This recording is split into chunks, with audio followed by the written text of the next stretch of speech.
Honourable member for Parkdale High Park.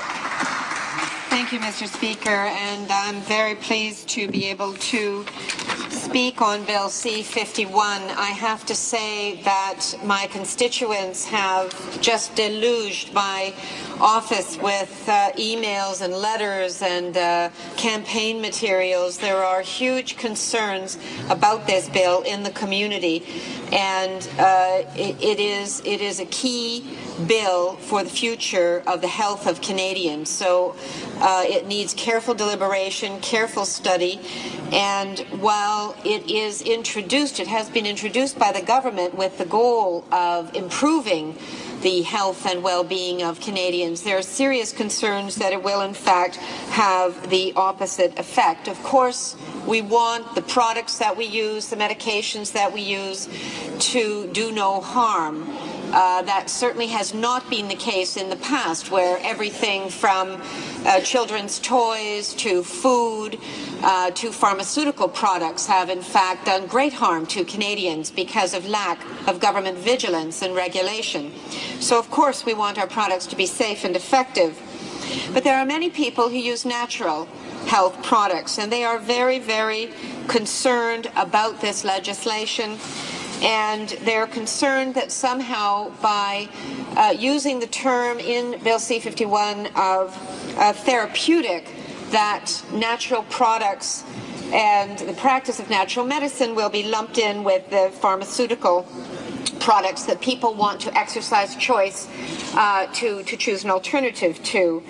And we've heard in this House before that in previous hearings that have taken place in the 1990s that the Standing Committee on Health in fact recommended a special definition and separate regulations for dealing with natural products.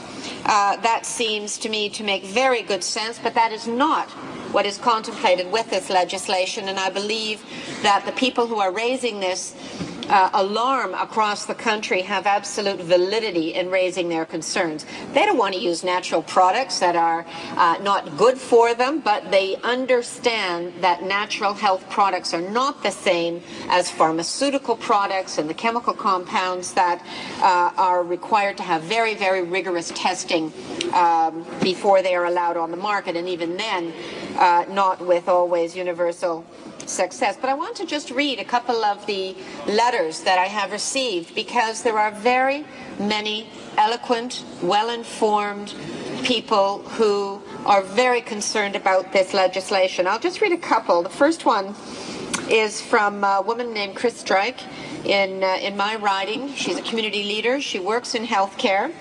And she says, I'm writing to express my concerns about Bill C-51 and the impact it'll have on on the ability of my naturopathic doctor to treat my health concerns safely and effectively. As an informed patient, I've chosen to be treated by a naturopathic doctor utilizing natural therapies and substances to ensure optimal health. I'd like some assurances that my choice to see a naturopathic doctor will not be negatively affected by Bill C-51. I have the following questions. Will Bill C-51 exclude my naturopathic doctor from having access to all the products that they need to treat all my health concerns?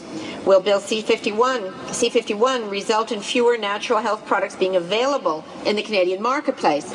Will inspectors have the ability to enter premises and under the search and seizure provisions without a warrant or a judge's approval? I support the need for regulation that ensures that the products recommended by my naturopathic doctor are safe and effective, but I do not support legislation that treats natural health products in the same manner as pharmaceutical products. Now would be an excellent time for the government to implement a third strategy for natural health products as was recommended by the Standing Committee on Health in 1998. And just one other letter. This is from a person who signs themselves FP Jr. I'm writing to express my disapproval and disagreement with Bill C-51. It's something to make every Democratic person's blood run cold. The bill proposes significant changes to the current Food and Drugs Act that will have wide-ranging negative implications for Canadians. I'm a paraplegic, and with what Bill C-51 entails, it would totally eradicate my essential needs of natural products due to my debilitating condition. And further on, they write, I intensely disagree with Bill C-51 and its aim to remove parliamentary decision-making and oversight from national legislation.